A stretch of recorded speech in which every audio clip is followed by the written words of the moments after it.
सादर जय श्री कृष्ण मित्रों, आप सभी का बहुत बहुत स्वागत है आपके अपने ही चैनल एस्ट्रो गुरुजी में। मित्रों, यदि आपने अभी तक हमारे चैनल को सब्सक्राइब यदि नहीं किया हो तो अभी सब्सक्राइब कर लें और बेल आइकन को अवश्य दबाएं, जिससे हमारे अगले आने वाले नए वीडियो की नोटिफिकेशन सबसे पहले आपके पास पहुंचे।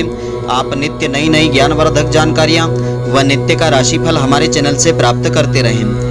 तो मित्रों, आज आपको हम बताने जा रहे हैं महान पुण्यों को देने वाली और धर्म अर्थ काम मोक्ष फल को देने वाली और पितरों को भी मोक्ष देने वाली इंदिरा एकादशी की व्रत कथा, पूजा विधि, इसका शुभ मुहूर्त।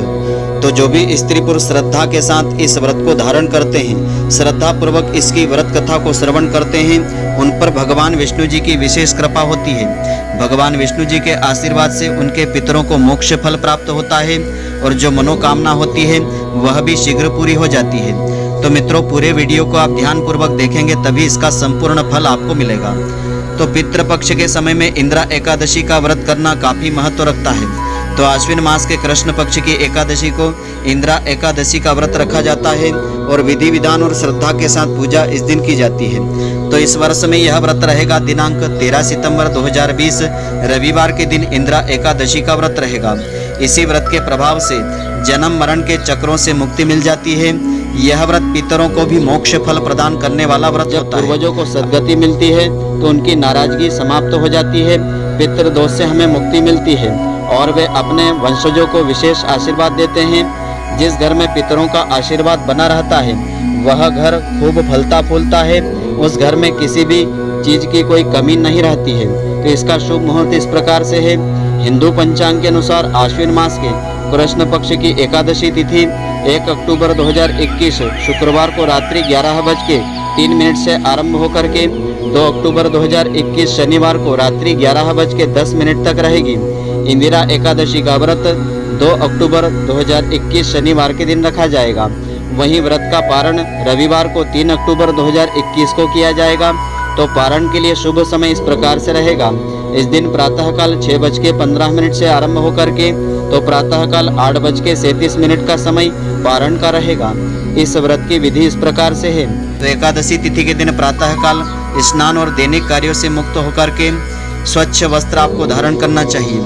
फिर भगवान विष्णु जी और सालेग्राम जी के स्वरूप का ध्यान करके इंदिरा एकादशी व्रत एवं पूजा का संकल्प आपको लेना चाहिए।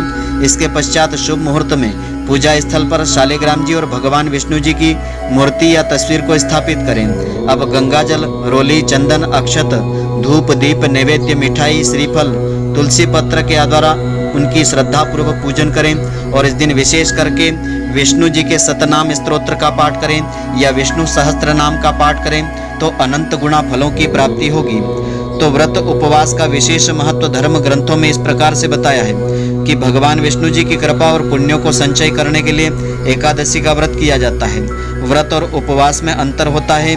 किसी भी व्रत में प्रचलित परंपरा के अनुसार सागार फलाहार लिया जाता है, परंतु उपवास अधिकतर निराहार रह करके किया जाता है तो अनंत गुणा फलों की प्राप्ति होती है। तो त्रिस्पर्शा और पक्षवर्धिनी एकादशी बहुत ही महत्वपूर्ण और फलों को देने वाली होती है। इसी प्रकार यदि 10वीं तिथि को दिन में या रात में एकादशी आरंभ हो जाए तो द्वादशी युक्त एकादशी का व्रत करना उत्तम होता है।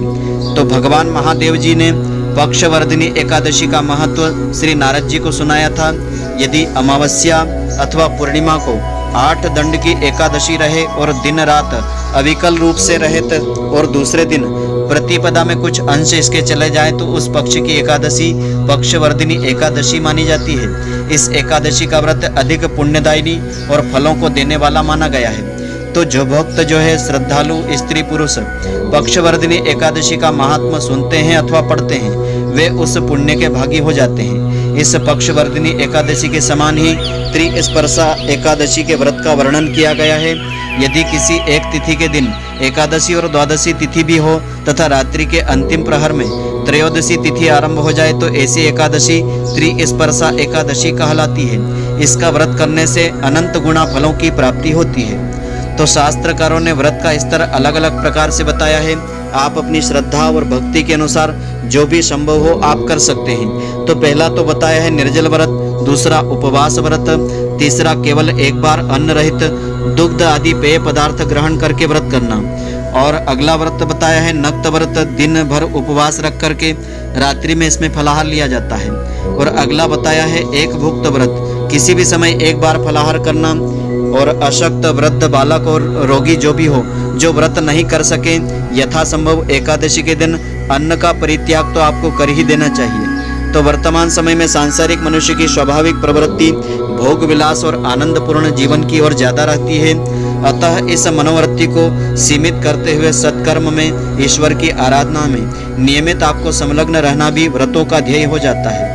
अपनी लगन, परिश्रम और ईमानदारी से दैनिक कार्यों को धर्म और कर्तव्य परायणता से करते रहना चाहिए। मन, वचन और कर्म से भगवान को साक्षी मान करके अच्छे व शुभ कर्म ही करना चाहिए। एकादशी के धार्मिक व्रतों के उद्देश्य में यह अंतर्निहित है। इसी से एकादशी का पूर्ण फल मिलता है और इसी से सामाजिक मान सम्मान, प्रसिद्धि, यश और संपन्नता में वृद्धि होती है। तो एकादशी का पूर्ण विधान इस प्रकार से है। एकादशी को प्रातःकाल पवित्रता के लिए स्नान किया जाता है। फिर संकल्प की विधि के अनुसार आपको काम करना चाहिए। जिस प्रकार से आप संकल्प लें उसी प्रकार से कार्य करें। दोपहर को संकल्प के अनुसार स्नान करने से पहले बदन पर मिट्टी का लेप इसमें करना चाहिए और इस प्रकार से प्रार्थना करना चाहिए मिट्टी से कि हे वसुंधरे, तुम्हारे ऊपर अश्व और रथ वाहन आदि चला करते हैं। भगवान विष्णु जी ने भी वामन अवतार धारण करके तुम्हें अपने पैरों से नापा था। तो हे मृत्तिके, मैंने पूर्व काल में जो भी पाप कर्म किए हैं या जाने अनजाने में इस समय मुझसे जो पाप हो गए हैं उन्हें दूर करने की आप कृपा करें। इस प्रकार से बदन पर मिट्टी लगा करके उसके पश्चात स्नान करने से शरीर की और मन की शुद्धि हो जाती है। तो शास्त्रों के अनुसार दशमी की शाम से द्वादशी को दोपहर तक निराहार रहने और एकादशी की रात्रि को जागरण करने पर ही सभी एकादशियों के व्रत का पूरा फल मिलता है। जो एकादशी को निराहार रहते हैं परंतु रात्रि भर जागरण नहीं करते हैं, उनको व्रत का आधा फल प्राप्त होता है। जो व्यक्ति एकादशी को एक समय फलाहार करते हैं और रात्रि भर जागरण नहीं करते हैं, उनको मात्र 1/4 फल प्राप्त होता है। जबकि एकादशी के दिन अन्न खाना पाप बताया है। व्रत रखने वाले स्त्री पुरुष को स्नान करने के पश्चात धूप दीप नैवेद्य के साथ श्रीहरि की पूजा करके रात्रि को दीपदान करना चाहिए। यह सब कर्म जो है क्रोध, लोभ, मोह आदि का त्याग करके सत्कर्म की भावना से आपको करना चाहिए। इस दिन रात्रि को स्त्री सहवास नहीं करना चाहिए, यानी ब्रह्मचर्य का विशेष करके पालन करना चाहिए। यह व्रत मिथ्याभाषी यानी झूठ बोलने वाले, चोर, पाखंडी, परिस्त्रीगामी को यह व्रत नहीं करना चाहिए।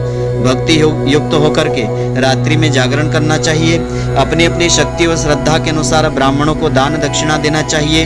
प्रणाम करके उनसे त्रुटियों के लिए क्षमा याचना करना चाहिए। तो जिस प्रकार से कृष्ण पक्ष की एकादशी का व्रत करते हैं, ठीक वैसा ही शुक्ल पक्ष की एकादशी का व्रत आपको करना चाहिए। तो इसकी पारण की विधि इस प्रकार से रहती है। द्वादशी के दिन पहले ब्राह्मणों को भोजन करवाना चाहिए।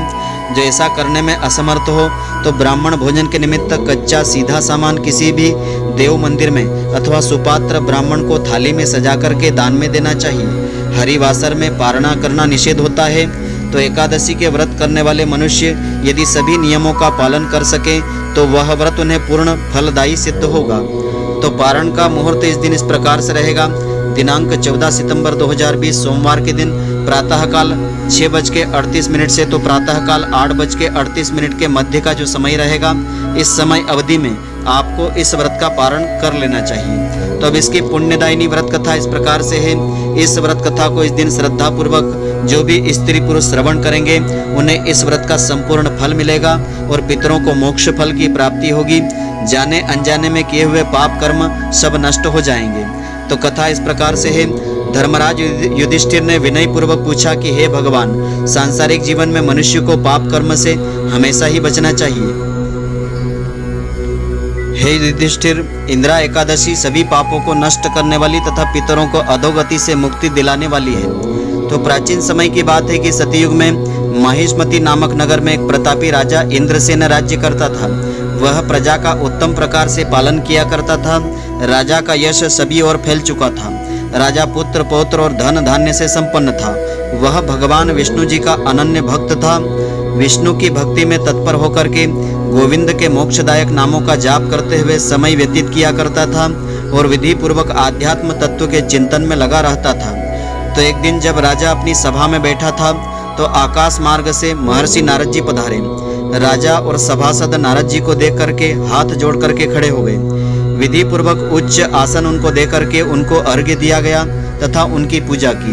तब आसन पर बैठ करके मुनि ने राजा से पूछा कि हे राजन, आपके राज्य के सातों अंग कुशल पूर्वक तो हैं, तुम्हारी बुद्धि में धर्म में लगी रहती है, तुम्हारा मन जो है विष्णु भगवान की भक्ति में तो लगा रहता है। देवर्षि नारद जी की ऐसी बातें सुनकर के राजा ने कहा कि हे महर्षि, आपकी कृपा से मेरे राज्य में सब कुछ कुशल मंगल है तथा मेरे यहाँ यज्ञ आदि पुण्य कर्म होते हैं। तो हे देव, अब आपकी आगे क्या आज्ञा है? आप कृपया अपने आने का कारण बताने की कृपा करें। तब नारद ऋषि ने कहा कि राजन, आप मेरे वचनों को ध्यान पूर्वक सुनो। मेरी बात आश्चर्य में तुमको डालने वाली है कि मैं ब्रह्मलोक से यमलोक को गया था। उसी यमराज की नगरी में मैंने महान ज्ञानी, ध्यानी और धर्मात्मा तुम्हारे पिता को यमराज की सभा में बैठा हुआ देखा। मेरा मन अति दुखित हो गया। मैंने यमपुरी में तुम्हारे पिता के आने का कारण पूछा। मुझे बताया गया कि एकादशी का व्रत भंग होने के कारण तुम्हारे पिता यमलोक को चले गए हैं। तभी तुम्हारे पिता ने एक संदेशा दिया, वह इस प्रकार से है, तुमको मैं बताता हूँ। तुम्हारे पिता ने कहा है कि पूर्व जन्म में व्रत विघ्न यानी भंग हो जाने के कारण वे यमराज की पुरी में रह रहे हैं। तो हे मुनि श्रेष्ठ, यदि राजा इंद्रसेन आश्विन मास के कृष्ण पक्ष की इंद्रा एकादशी का व्रत मेरे निमित्त करके उसके फल को मुझे अर्पण कर देवें तो मुझे स्वर्ग लोक की प्राप्ति हो सकेगी। राजा इंद्रसेन ने व्रत का विधान पूछा। इस पर नारद जी ने बताया कि आश्विन मास के कृष्ण पक्ष की 10वीं तिथि के दिन प्रातः काल ब्रह्म मुहूर्त में उठ करके स्नान आदि से निवृत्त होकर के श्रद्धा पूर्वक पितरों का श्राद्ध करना चाहिए। केवल एक समय भोजन ग्रहण करना चाहिए तथा रात्रि में भूमि पर शयन करना चाहिए। एकादशी के दिन प्रातः काल स्नान करें, फिर व्रत के नियमों को श्रद्धा भक्ति से ग्रहण करें। इसके बाद संकल्प करें कि आज तप निष्ठा के साथ खान पान का त्याग करके निराहार रह करके एकादशी का व्रत करूंगा। तो हे पुंडरीकाक्ष, मेरे संकल्प की आप रक्षा करें। इस प्रकार नियम पूर्वक शालिग्राम भगवान की मूर्ति स्थापित करके उनके आगे विधि पूर्वक श्रद्धा व सत्कार से योग्य ब्राह्मणों को भोजन फलाहार आदि करवा करके दान दक्षिणा आदि देवे। पितरों के श्राद्ध में पितरों को दिए हुए अन्नमय पिंड को गाय को खिला देवे। फिर धूप दीप नैवेद्य गंध पुष्प अक्षत आदि से भगवान ऋषिकेश का श्रद्धा पूर्वक पूजन करें। रात्रि में उनके समीप दीपक जलाएं और जागरण करें। भजन कीर्तन आदि में समय व्यतीत करें। इसके पश्चात द्वादशी के दिन प्रातः काल होने पर भगवान विष्णु जी का श्रद्धा पूर्वक पूजन करें, ब्राह्मणों को भोजन करावें। तो हे राजन, यह सब इंद्रा एकादशी के व्रत की विधि है। तो नारद जी ने कहा कि हे राजन, इस विधि से तुम इस एकादशी का व्रत करो। जब पिता को मिलने हेतु इस व्रत का पुण्य श्रद्धा भक्ति से पिता को अर्पित करने की तुम प्रार्थना करोगे तो तुम्हारे पिता स्वर्ग लोक को पुनः चले जाएंगे। तो यह सब बता करके नारद जी वहीं अंतर ध्यान हो गए। तब भगवान श्री कृष्ण जी ने आगे कहा कि हे धर्मराज युधिष्ठिर, तब नारद जी के कहे अनुसार राजा इंद्रसेन ने अपने बांधवों तथा राजपुरोहित और प्रजाजन के साथ एकादशी के आने पर श्रद्धा और विधि के साथ इस व्रत को संपन्न किया। अपने भाई बंधुओं सहित व्रत करने से भगवान विष्णु जी अति प्रसन्न हो गए। आकाश से पुष्पों की बारिश हुई। राजा इंद्रसेन के पिता यमलोक को छोड़ करके गरुड़ पर बैठ करके भगवान विष्णु जी के धाम स्वर्ग लोक को चले गए। इंद्रा एकादशी का महात्मा पढ़ने या सुनने से मनुष्य समस्त पापों से छूट जाता है, सब प्रकार के भोगों को भोग करके वैकुंठ धाम को भी प्राप्त कर लेता है। तो यह जो महात्मा है व्रत का वृत्तांत है श्री ब्रह्म वैवर्त पुराण में वर्णित किया गया है। इस महात्मा को जो भी स्त्री पुरुष श्रद्धा पूर्वक सुनेंगे उनके पितरों को मुक्ति मिलेगी, जो मनोकामना होगी वह सब पूर्ण होगी। इस दिन फलाहार का नियम इस प्रकार से है। इस दिन तिल गुड़ का सागार लेना चाहिए। इसमें तिल गुड़ से बने हुए पदार्थ आप ले सकते हैं। दूध और दूध से बने हुए पदार्थ मिठाई आदि आप ले सकते हैं। फल मेवा आदि का सेवन आप कर सकते हैं। तो मित्रों, आशा करता हूँ कि आपको हमारी यह ज्ञानवर्धक जानकारी पसंद आई होगी। यदि आपको पसंद आई हो तो आप हमारे वीडियो को अधिक से अधिक शेयर अवश्य करें, जिससे अधिक से अधिक भक्तजन इसका लाभ प्राप्त करते रहें और इसका पुण्य फल आपको भी प्राप्त होता रहे। और आप हमारे वीडियो को लाइक करना नहीं भूलें। धन्यवाद। जय श्री कृष्ण मित्रों, फिर मिलेंगे।